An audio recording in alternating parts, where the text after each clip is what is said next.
Good morning, everyone, and welcome back to the Orlando Science Center. What's going on? I'm Marquise, Meda, joined by Zach once again.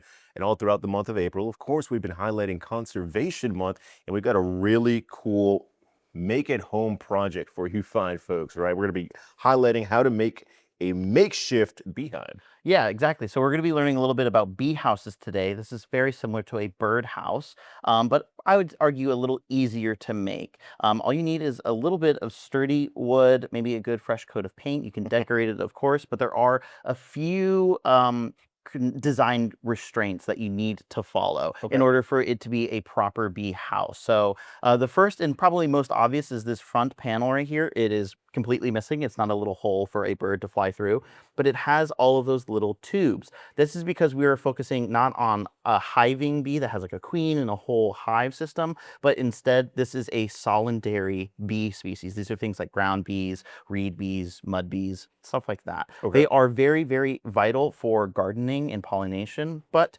their ecosystems and their environments have been rather rocked recently. So you can help provide them their housing in these tubes. They'll actually climb inside, build their solitary nest in there.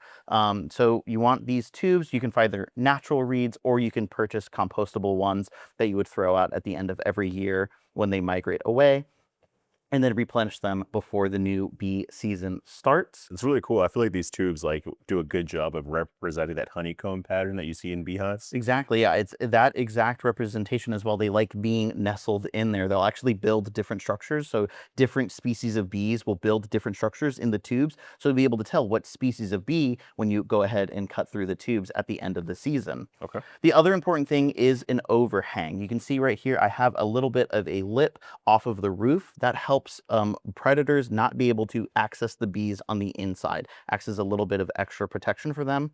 The other most important aspect is the length of the house. You can see right here, I have about 6 to 8 inches of length. That is their natural depth that they want to burrow into those reeds. Okay. So as long as they can fit your reeds and your reeds aren't sticking out of your house, you are all good to go.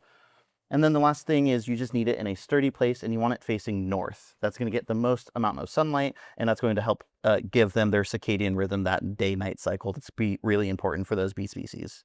Gotcha. Always good to have a good sleep schedule, right? Gotta have a good sleep schedule indeed. So, and of course, the last step is decorating. Of course, you can do lots of awesome decorations. I have, of course, added the hive logo presented by the Isaacs family, because that is where you're going to be able to make bee houses. Not during this month yet. This is actually still prototype, just a little peek behind the curtain of the coming projects to happen in the hive. Always good to see what's going to be happening down the line at the Orlando Science Center, but all throughout the month of April, there's so many cool projects, experiments, and things that you could take home to try for yourself. And I cannot wait to see all of you guys here.